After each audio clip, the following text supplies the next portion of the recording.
así como todas las Escrituras son para todos sus hijos. Tenemos que entender esa verdad, y lo que estamos viendo hoy, vamos ya a entrar al tercer capítulo de esa epístola, de esa carta en sí, y me gustaría introducir los temas que van a estar tratando, al menos los primeros 6 versículos de esta carta, con lo siguiente. Naturalmente se entiende que cuando una mujer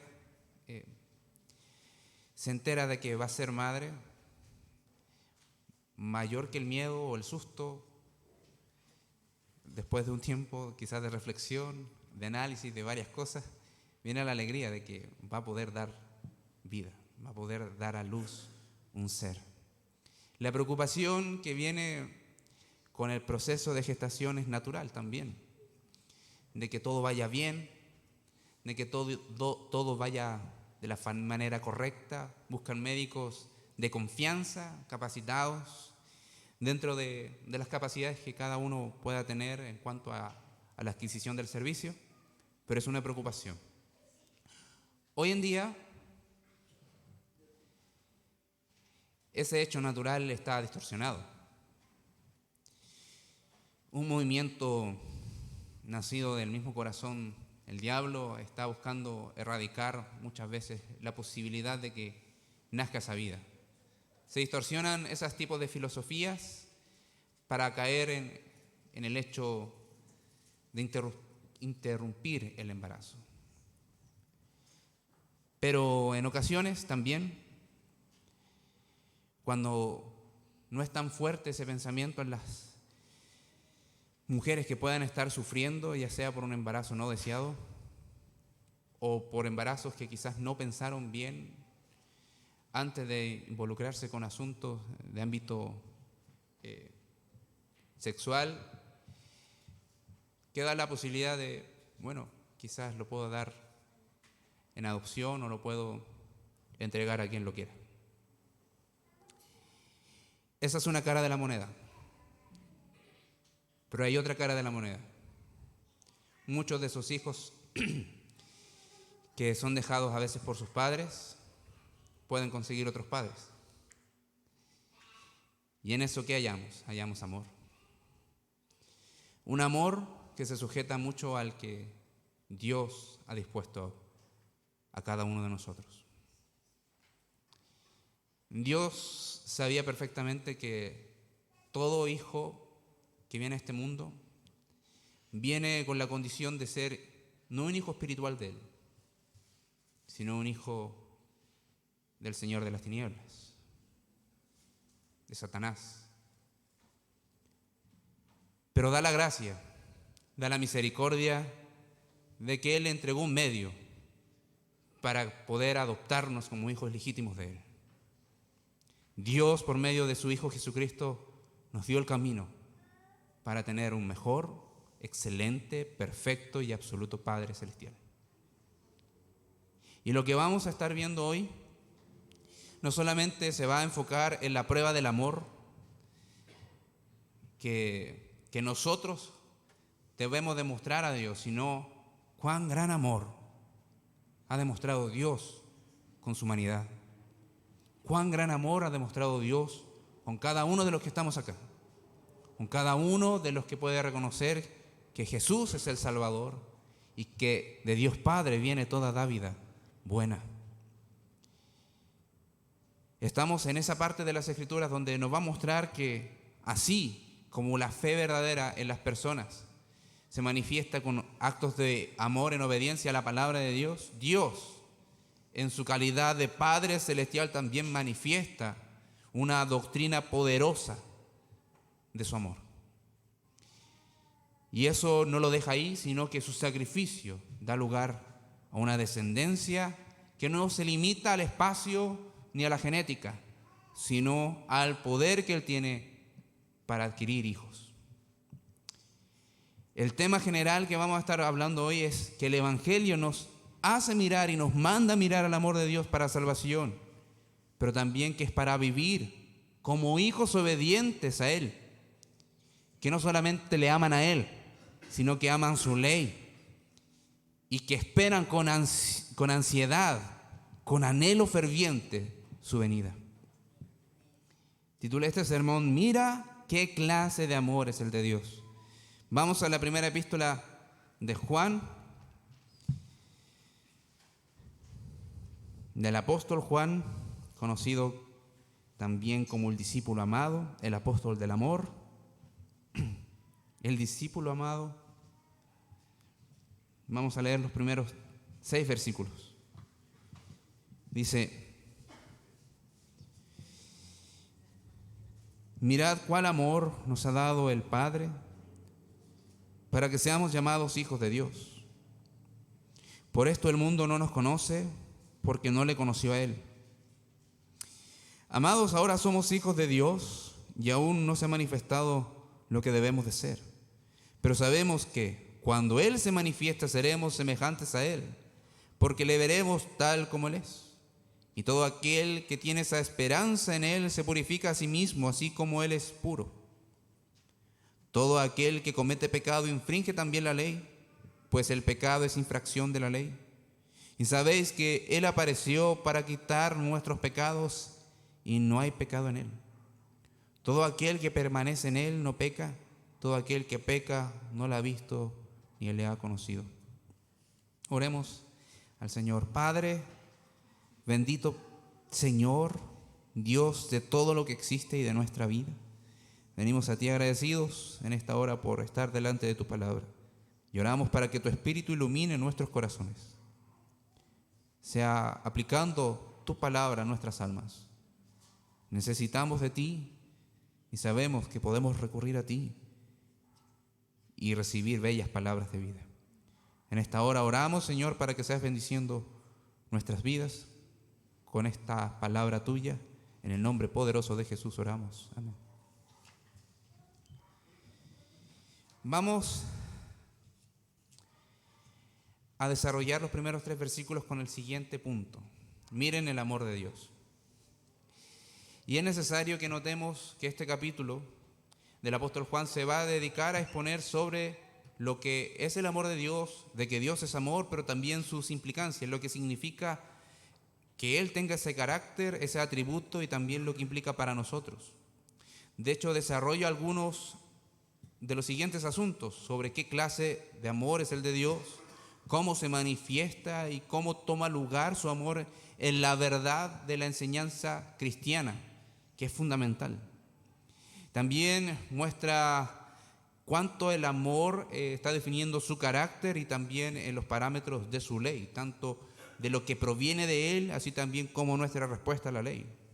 Y junto con todo lo demás, presenta el amor de Dios que está en cada uno de los creyentes como garantía de que somos hijos legítimos de Él. Hijos legítimos de Él. Y habiendo dicho eso, teniendo eso en mente, podemos nuevamente volver a lo que dice el versículo 1 de este capítulo. Mirad cuál amor nos ha dado el Padre. En realidad esto tendría que estar con exclamación, porque lo que está haciendo Juan está enfatizando de una manera efusiva, miren, apuntando, prácticamente podemos decir, miren al apóstol Juan indicando al amor de Dios. El idioma original en griego se debería traducir así: miren qué clase de amor nos ha dado el Padre, para que seamos llamados hijos de Dios. Esto no solamente está apuntando el amor de Dios en abstracto, sino que está apuntando al amor de Dios de cómo fue manifestado. Y nosotros podemos ver que los parámetros humanos que tenemos para manifestar el amor siempre no dan el ancho, no dan la medida. Podemos hacer todo el empeño posible para demostrar que amamos a una persona y lo hacemos y muchas veces lo hacemos bien y en otras veces no lo hacemos tan bien porque hay en nosotros pecado. Pero en Dios no se halla pecado. No hay ninguna clase de maldad en Él. Entonces, cuando vemos el amor de Dios que se menciona acá, tenemos que entender que esta palabra que define en español como amor, habla de ágape. Nuevamente volvemos a esa palabra de ágape, que indica no solamente hechos y acciones, sino que indica un sentir profundo, una emoción profunda y también un fervor que se evidencia en acciones. También entendemos que es afecto y benevolencia. Lo podemos entender así. El amor de Dios que radica en Él es profundo y expresa actos que buscan el bien del otro, que transmiten finalmente alegría y gozo. O sea, en esta palabra que define el amor de Dios, básicamente vemos un afecto, vemos benevolencia, que es bondad, vemos buenas acciones que buscan tu bienestar, pero también vemos que con eso transmite alegría y gozo. Ahora, en ese contexto vemos cómo operó la adopción de Dios en nosotros, cómo operó la adopción de Dios en nosotros, porque sin esa adopción no podríamos ser llamados hijos de Dios. Entonces, cuando habla de el amor de Dios, está indicando a la cruz. El texto está diciendo, miren el amor de Dios. Que cómo se manifestó, con una casa grande, con una cuenta bancaria millonaria, con una salud de roble y de toro. No, con que ustedes puedan ser llamados hijos de Dios. Está indicando a Cristo. Está indicando a Jesús. Y la mayor muestra de amor de Jesús es que no tomó como cosa que aferrarse su condición de Dios, sino que se despojó de sí mismo. Y semejante a los hombres y en forma de siervo, padeció por ti y por mí. Padeció la cruz para que por medio de su sangre y su cuerpo podamos nosotros ser llamados hijos de Dios. Entonces, el amor que está demostrando aquí el apóstol Juan es el mismo Hijo de Dios. El mismo Hijo de Dios que consiguió para sí más hermanos y para su Padre más hijos. Cuando el mundo escucha, porque de tal manera amó Dios al mundo que ha dado su Hijo unigénito para que todo aquel que en Él cree no se pierda, mas tenga vida eterna, muchas veces piensa que Dios le va a estar amando a pesar de sus pecados y que va a estar complacido con el tipo de vida que lleva. No, el Señor sí ama al pecador a pesar de que es pecador, pero para que no quede en esa condición, sino para que se arrepienta de su maldad, porque si no, como vemos más adelante, en vano fue la cruz de Cristo. Si Cristo murió por tu pecado y mi pecado, ¿por qué perseverar en el pecado? Entonces, el Señor, por medio del apóstol Juan, está diciendo, miren, esta es la medida del amor que Dios tiene hacia nosotros. Y eso es lo que busca en su bondad, que a pesar de que nosotros éramos pecadores, Cristo murió por nosotros. Más Dios muestra su amor, que a pesar de que siendo nosotros pecadores, Cristo murió por nosotros. Cuando Dios dice que ama al mundo, no está diciendo amo todas sus obras pecaminosas, sino que está demostrando que está dispuesto a pagar el precio para que esas obras pecaminosas no los terminen condenando. Y hermanos, todo lo que demás viene en la vida, el buen pasar, el desarrollo profesional, el éxito laboral, si eres hijo de Dios, es una añadidura. Es muestra de su cuidado también. De Él provee a su pueblo, Él cuida a su pueblo, por supuesto. pero exclusivamente su amor fundamentalmente se mostró en la cruz para que tú y yo no padezcamos la condenación, sino que vivamos la salvación, ahora y eternamente. A esto podemos ver lo que dice más adelante, la segunda mitad del versículo 1. Por esto el mundo no nos conoce, porque no le conoció a Él. Lo interesante es preguntarse frente a esto, ¿cómo se está relacionando lo que está diciendo del amor de Dios versus lo que está mencionando ahora, de que alguien te conozca?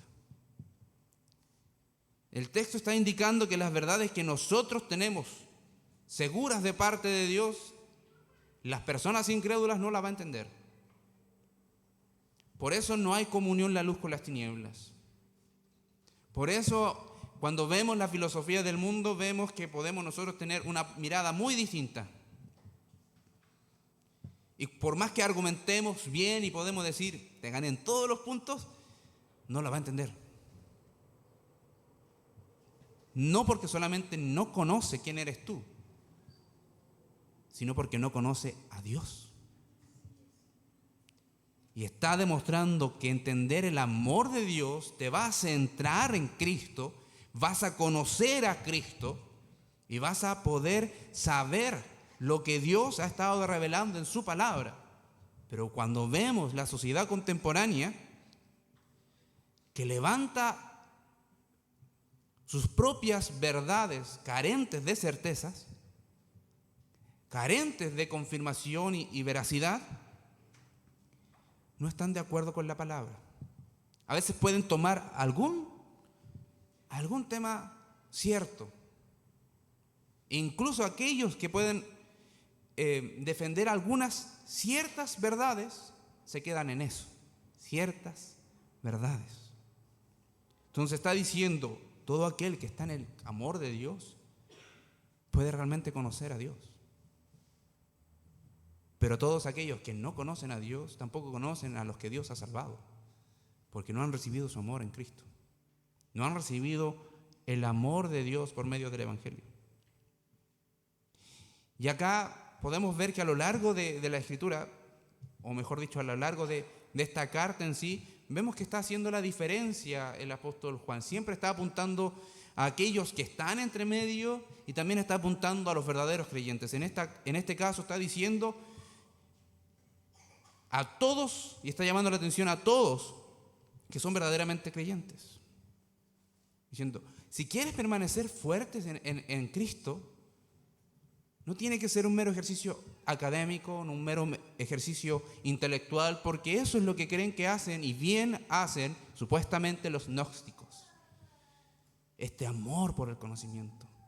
Pero que se olvidan que el conocimiento guía sí o sí a aceptar la verdad revelada de Dios por su amor en Cristo. Lo que en otras palabras está diciendo, el amor de Dios te va a hacer fuerte, te va a fortalecer, te va a hacer entender con claridad las Escrituras y te vas a distinguir entre aquellos que son incrédulos con los que son crédulos, con los que son verdaderamente creyentes. El amor de Dios no solamente es un refrán que se puede decir a las personas que deambulan por la sociedad para hacerles llamativo el Evangelio. Es una verdad que tú y yo debemos recordar porque nos apunta a la cruz, nos guía hacia la cruz y todo lo que la cruz significa doctrinalmente de acuerdo a la palabra de Dios. Permanecer en el amor, vamos a entender la motivación del Padre, vamos a conocer la motivación del Hijo, vamos a entender la obra del Espíritu Santo y nos va a centrar en las personas de Dios para conocer a Dios y así entender su palabra. Eso es lo que está diciendo el apóstol Juan. Ahora, ¿esto qué implica? Por más que se diga cristiano a alguien, si difiere de la doctrina de los apóstoles del Señor en los asuntos fundamentales, lo cual lleva a vivir una vida desordenada de pecado, por más que diga que es creyente, no conoce al Señor. Si no entiende quién es el Señor y su enseñanza, tampoco conoce lo que testificamos. Somos extraterrestres para ellos. Lo que en la práctica es que no van a entender lo que creemos. No lo van a entender. Por más que pongamos nuestro mayor esfuerzo, y nuestra vida debe de reflejar lo que creemos, por más que ellos no lo entiendan.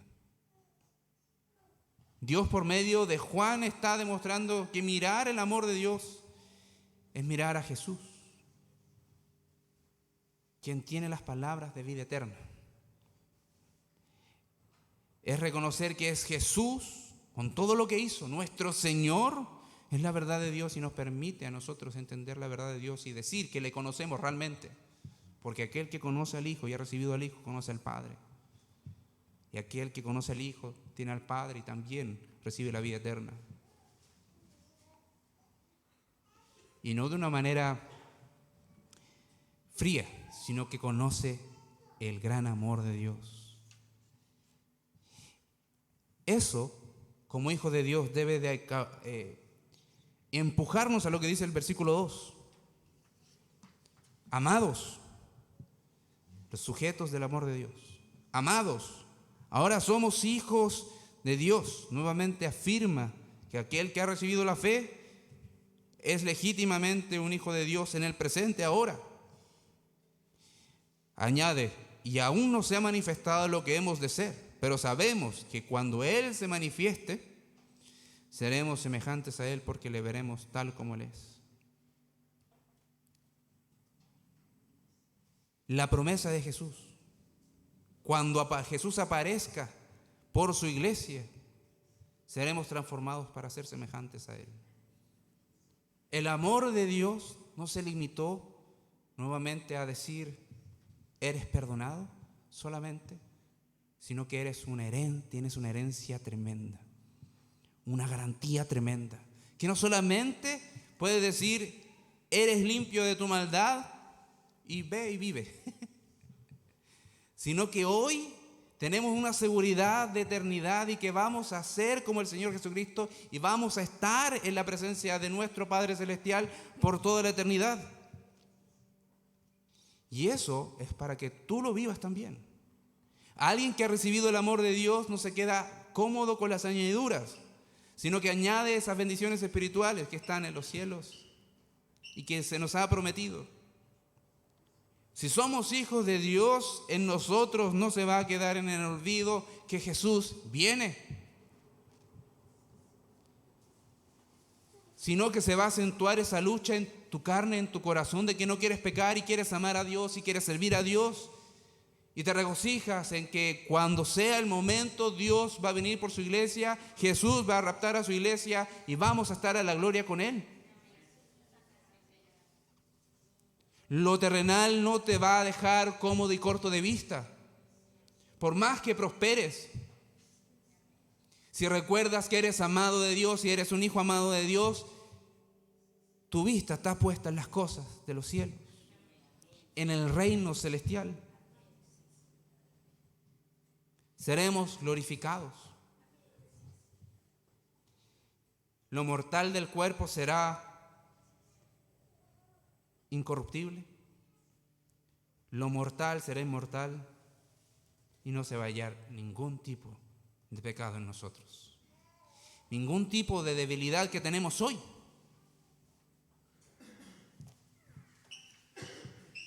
Es cosa de pensar cuántas tentaciones vinieron en nosotros en la semana.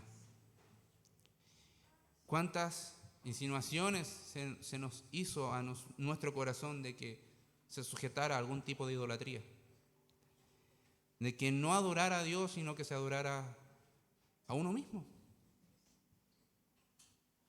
¿Cuántas verdades fueron expuestas delante de nosotros durante la semana para cuestionar incluso lo que la doctrina del Señor dice? ¿Cuánto? El mundo es tan incómodo, pero podemos ver que hay gracia de Dios en él también. Somos agradecidos por lo que Dios nos puede entregar, pero aún así, el mundo así, tal como lo conocemos hoy, no es nuestro hogar. El mundo creyente del Señor, salvado por la gracia de Cristo, hijo del Padre Celestial, el mundo no es tu hogar. Regocíjate con la esperanza de que vas a ser arrebatado, tomado por el Señor, y en ti ya no se va a hallar ningún tipo de pecado. Hermanos, el mismo apóstol Pablo dice que esta esperanza señala, en palabras de Pablo, lo que dice el versículo 3 de Juan. Vamos al versículo 3, dice: y todo aquel que tiene esta esperanza en Él se purifica a sí mismo, así como Él es puro. Pablo lo explica así: no es que ya lo haya conseguido todo, o que ya sea perfecto, que no peque. Sin embargo, sigo adelante, esperando alcanzar aquello por lo cual Cristo Jesús me alcanzó a mí. Sigo avanzando hacia la meta para ganar el premio que Dios ofrece mediante su llamamiento celestial en Cristo Jesús. Filipenses 3, 12 y 14. O sea, si miramos y esperamos al Salvador, nuestra vida aquí no se va a quedar conformada a lo que hoy día somos solamente, sino que va a mirar hacia adelante y va a decir: debo de ser un mejor hijo del Señor, debo de tener una vida más piadosa para el Señor, debo de vivir en santidad, debo de cuidar mi corazón para que no ame las cosas del mundo, ni los deseos de los ojos, ni los deseos de la carne, ni la vanagloria de la vida, para que no sea engañado mi corazón, para creer que hay un misterio más oculto que algunos pueden decir: me reveló el Señor, y lo que reveló supuestamente el Señor no aparece en ninguna página de la Biblia.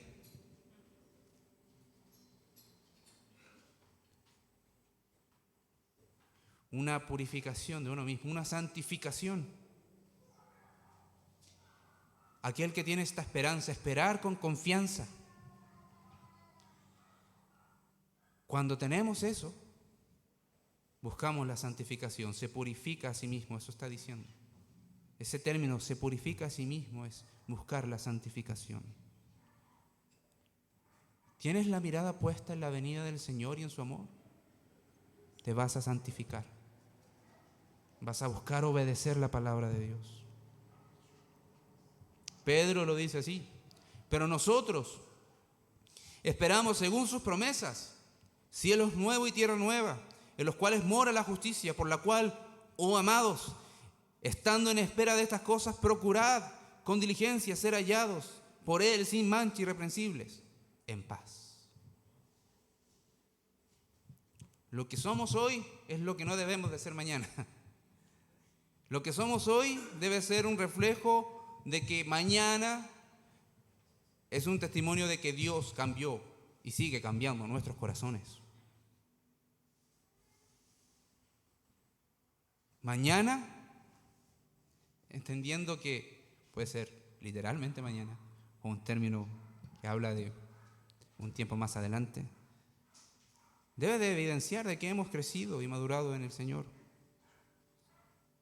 Y esto es lo que está diciendo: si miras el amor de Dios, tienes esperanza de que Jesús viene.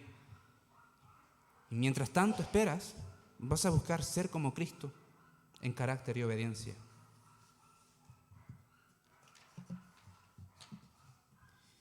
Y en este sentido, hermano, piensa en la realidad, volviendo al ejemplo de los niños y niñas adoptados. Piensa cómo se debe sentir un niño que no es infante, que ya tiene un conocimiento al menos de lo que es la vida, y que conscientemente sufrió el abandono, pero que llega a los brazos de una familia que promete amarlo, respetarlo, cuidarlo, darle lo que necesita. ¿Cómo creen ustedes que va a retribuir a esa familia? Diciendo: no, yo no sé qué hago acá. ¿O se va a comprometer con esa familia para tratar de honrar el acto de amor que esa familia tuvo? Su identidad ya no es la que tenía, cambia. Ahora no es hijo de tanto, era hijo de la familia que lo adoptó. Hermanos, eso es lo que debemos de hacer nosotros. Nuestra vida en Cristo ya fue nuestra vida. Nuestra vida sin Cristo ya fue. Ahora la que sí vale es nuestra vida en Cristo. ¿Cuántas veces nosotros nos hemos preguntado cómo me gustaría volver al pasado para deshacer lo que hice mal? Pero hermanos, eso ya. Mira hacia adelante confiando que el Señor ya te dio una nueva identidad y que eres adoptado en Cristo por el Padre Celestial. Tienes esta nueva identidad que te demanda a ti mirar su amor, mirar lo que Él hizo por ti, mirar cómo Él ordena su casa para andar conforme a los hijos de Él, esperando volver a casa, volver a su casa. Y hermanos, cuando volvamos a casa, la casa de nuestro Padre Celestial, vamos a entrar por sus atrios, por sus puertas, con acción de gracias. Hermanos,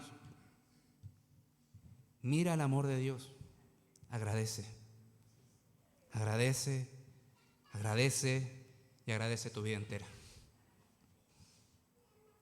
Pero también te animo a que no desperdicies tu tiempo ni tu vida buscando algún consuelo, ánimo, alegría, satisfacción fuera de lo que es el amor de Dios.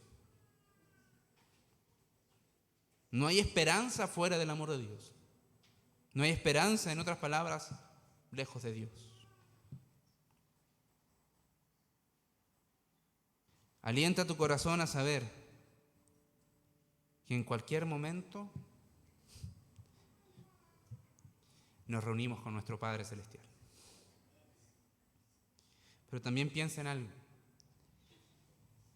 Familias jóvenes, quizás ya con experiencia, a veces pareciese que la adopción quedase solamente en nuestro asunto espiritual. Pero si eres una familia creyente que quizás no tiene hijos o que ya tiene hijos grandes, no sé cuál sea la realidad de su familia, si puede mostrar el amor de Dios adoptando, hágalo. Va mostrando el amor de Dios como el Padre que Él es. Padres, madres, aprendamos a amar como nuestro Padre Celestial lo hace con cada uno de sus hijos. Vamos a pasar al segundo punto. Dice, toda infracción de la ley es pecado. Hijo de Dios, no hay pecados grandes ni chicos. Toda infracción de la ley es pecado. Toda. Pero si hago una mentirita chiquitita, es pecado, hermano. Está claro, no mentirás. Si codicias algo inofensivo aparentemente, hermano, pero que tiene quizás un amigo tuyo, pues si es una cosa insignificante, hermano,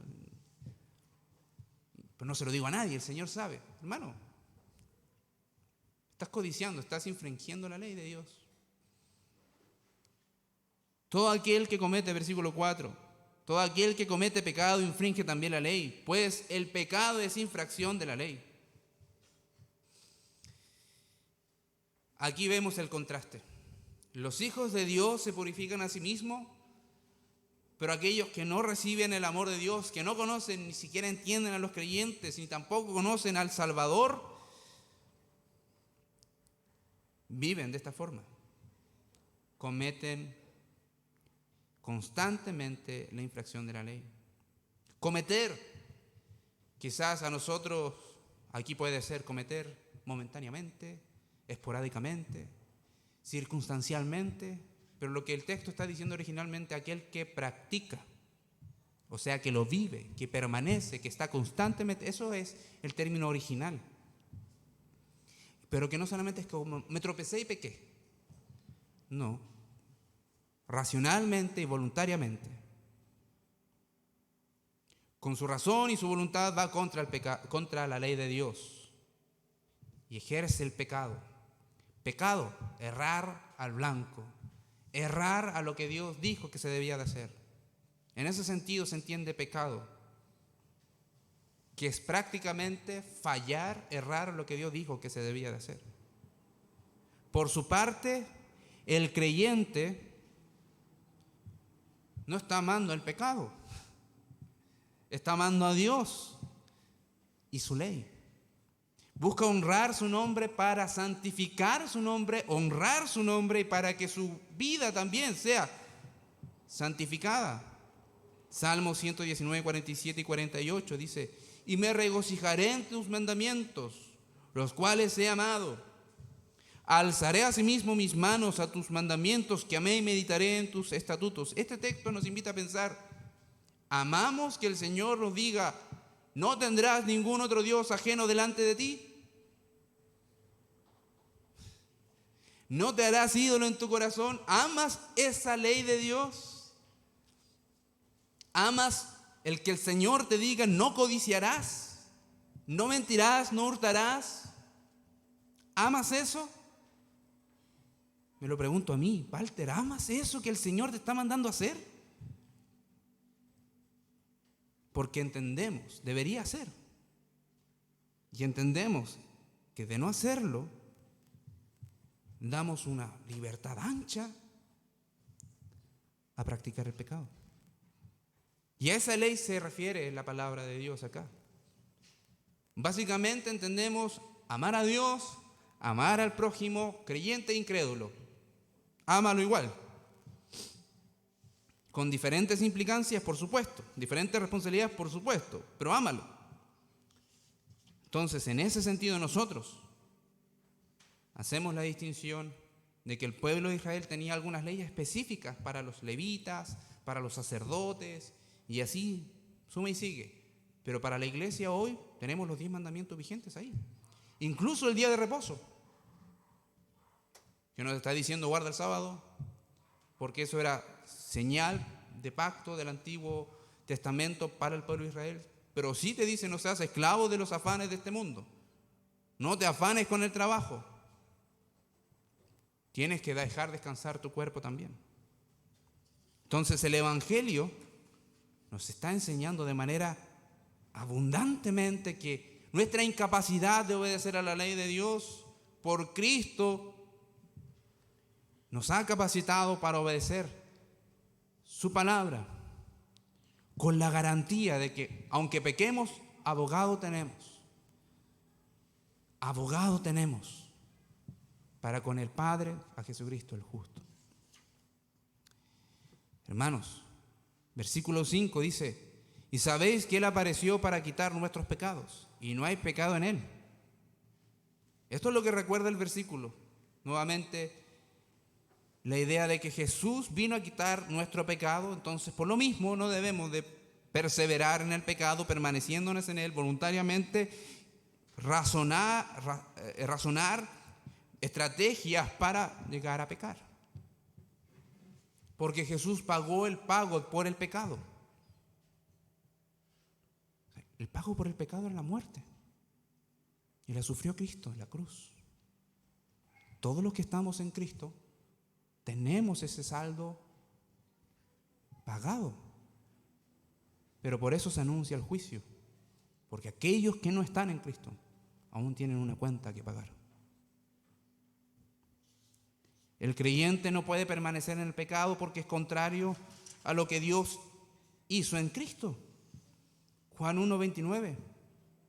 El siguiente día, Juan vio a Jesús que venía a él y dijo: he aquí el Cordero de Dios que quita el pecado del mundo. Un creyente que le gusta permanecer en el pecado, de estar diciendo: sí, acepto a Cristo que quita el pecado, pero no me quita. De alguna otra manera está tratando de retener el pecado. Puede ser con muchas cosas, abiertamente, o con cosas específicas. O sea, Señor, límpiame de todo mi pecado, pero esto me lo guardo. No, el Señor te dice: arrepiente de todos tus pecados. Romanos 6:1. ¿Qué pues diremos? ¿Perseveraremos en el pecado para que la gracia abunde? En ninguna manera. Porque los que hemos muerto al pecado, ¿cómo viviremos aún en él? Fuimos crucificados con Cristo. pero también somos vivificados en Cristo. Fuimos crucificados a nuestra antigua forma de vida, a nuestra antigua vida, y hemos sido vivificados para vivir la vida santa que Dios demanda de cada uno de sus hijos. Romanos 6:12. No reine pues el pecado en vuestro cuerpo mortal, de modo que lo obedezcáis en sus concupiscencias, con sus deseos desordenados, pasionales, lujuriosos. Versículo 13. Ni tampoco presentéis vuestros miembros al pecado como instrumento de iniquidad, sino presentaos vosotros mismos a Dios como vivos de entre los muertos, y vuestros miembros a Dios como instrumentos de justicia. En otras palabras, eres siervo de Dios, siervo para su justicia. Aquel que ha recibido el amor de Dios, aquel que entiende el Evangelio y que por medio del Evangelio fue hecho hijo de Dios, entiende esto. Quizás no con claridad, pero al menos sabe que no debe de entregarse al pecado con liberalidad. ¿Por qué? Todo aquel que permanece en él no peca. Todo aquel que peca no le ha visto ni le ha conocido. Dicho de otra forma, el creyente vive en Cristo y está consciente que no debe de pecar. De hecho, es lo primero que entendemos cuando venimos al Evangelio. Si tú no has sentido la convicción de pecado y la necesidad de arrepentimiento, hermano, ¿qué conversión hay? El Espíritu lo primero que te convence es que necesitas un Salvador santo porque tú eres un pecador.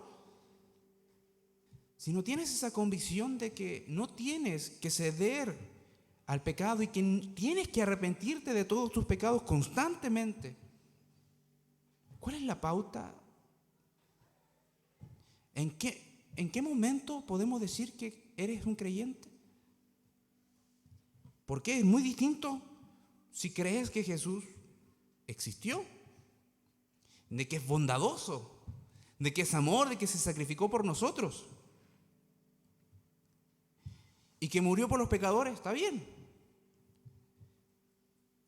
Pero es diferente decir que Jesús murió por ti, por mí, que soy un pecador. Lo miramos de afuera, pero no hacemos parte. Doctrinalmente puedo afirmar las cosas correctas, pero si en tu corazón nos ha gestado la convicción de decir, ¿tengo que arrepentirme? Quizás te has engañado. Porque aquel que permanece en él no peca. O sea, aquel que vive en Cristo no está viviendo en pecado. Hay ocasiones de pecado, por supuesto. Ahora, entendemos lo que dijo el apóstol Pablo en 2 Corintios 5:21. Al que no conoció pecado alguno, por nosotros Dios Padre lo trató como pecador, para que en él recibiéramos la justicia de Dios, en él, en Jesús.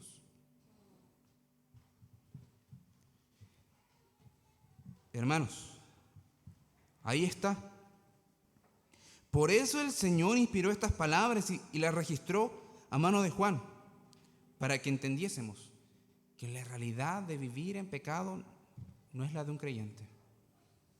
Peca en el día, por supuesto, porque si decimos que no tenemos pecado, el mismo Juan dijo, hacemos a Dios mentiroso y la verdad no está en nosotros. Pero también está diciendo que el creyente no peca. Entonces está diciendo, no vive en pecado. De otra manera, dice, no le ha visto ni le ha conocido. Primera de Juan 2:4 dice, el que afirma lo conozco, pero no obedece a sus mandamientos es un mentiroso y no tiene la verdad. Todo hijo de Dios, adoptado por la gracia de Dios, en Cristo, sabe que los pecados que pudo haber cometido no debe ser algo que define su vida, sino que tiene que tratar ese pecado con arrepentimiento, no con otro tipo. Bien, hermanos, ya llegando al final, podemos decir lo siguiente. Este texto te está diciendo, mira el amor de Dios. ¿Quieres ser fortalecido? ¿Quieres tener gozo? ¿Quieres enfrentar la vida con fortaleza?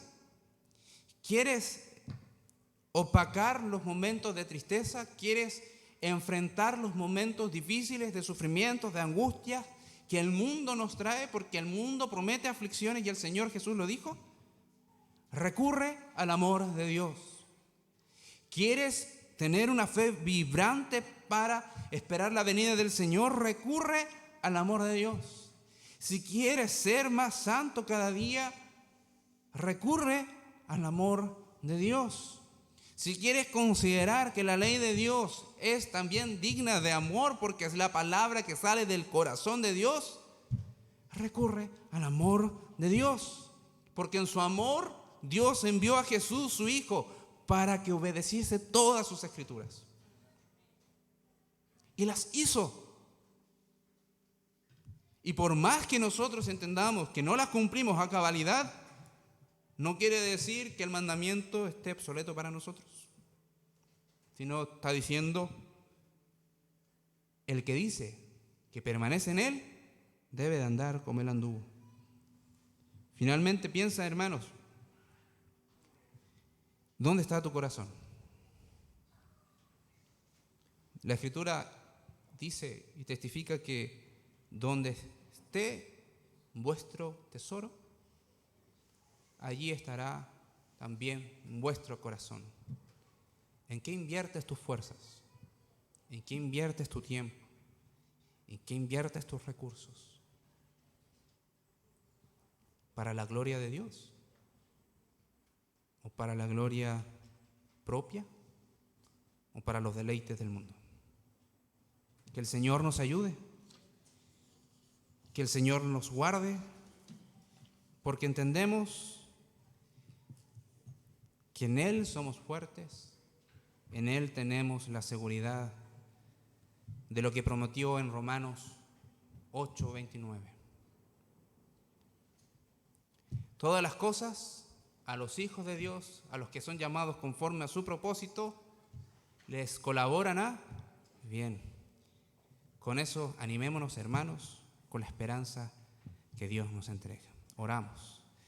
Padre bendito, Dios de los cielos, en el nombre santo de Jesús, venimos a ti, reconociendo que eres un Padre amoroso que está dispuesto a ayudarnos. Nos has rescatado de esa cruenta realidad, miserable realidad de no tener relación espiritual contigo. Hoy, por Cristo, te bendecimos, te exaltamos porque tu gracia se ha manifestado para que podamos ser hijos de Dios. Ayúdanos a vivir como tales. Ayúdanos a honrarte conforme al Padre que tú eres. Ayúdanos a darte gloria y honra, darte adoración, Señor, como el Padre glorioso que eres. Ayúdanos a servir a Cristo con ese fervor que Él se merece, con esa honra y gloria que Él se merece, porque suya es. Y ayúdanos también, Señor, a entender que es el poder de tu Espíritu Santo el que nos santifica, que aplica tu palabra. Y oramos, Señor, entendiendo lo que dice tu palabra, de tu misma oración.